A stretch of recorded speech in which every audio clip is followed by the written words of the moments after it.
cash is real. The stakes are high. They bet big. They win big. They lose big. High stakes live action poker.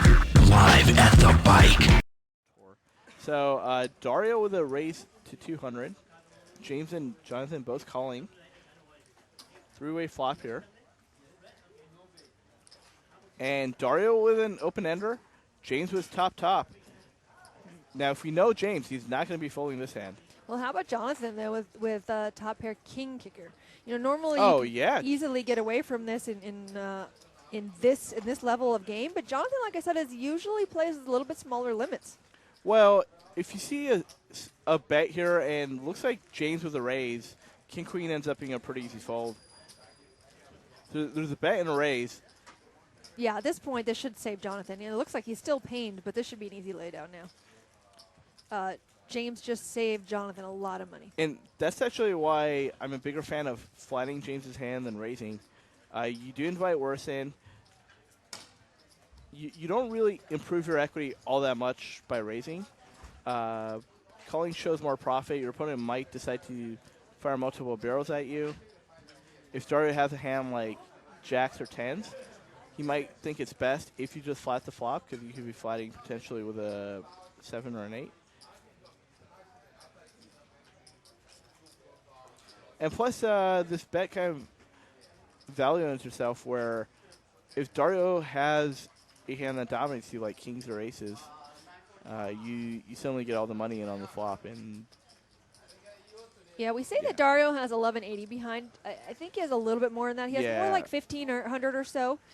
And he's going to shove. So that's what he was considering. He's trying to decide, you know, is he going to call 450 and leave 1,000 behind, or is he going to go for it? He shoved, and James insta-called. And Dario has the one type of hand that or maybe not. James is thinking. Sorry. So it looks like James has called. I think he's going to end up calling. He's basically pot committed himself.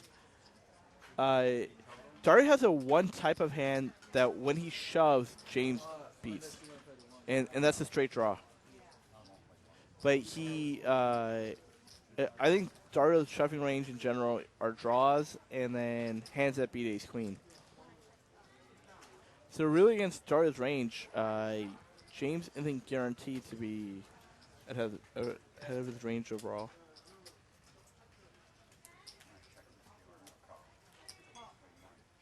He does call. There we go. They're going to run it twice. So Dario needs a 5 or 10. He gets there the first time. Dario with a straight. James saying, hey, top 2, that might be good. They haven't turned their hands over yet. And James with 2 pair again. Dario needs same card, 5 or 10. Wow! And there's a 5. He gets there twice. James gets 2 pair twice, and Dario gets a straight twice. And he's going to double up. Things are going a little better for Dario this time around.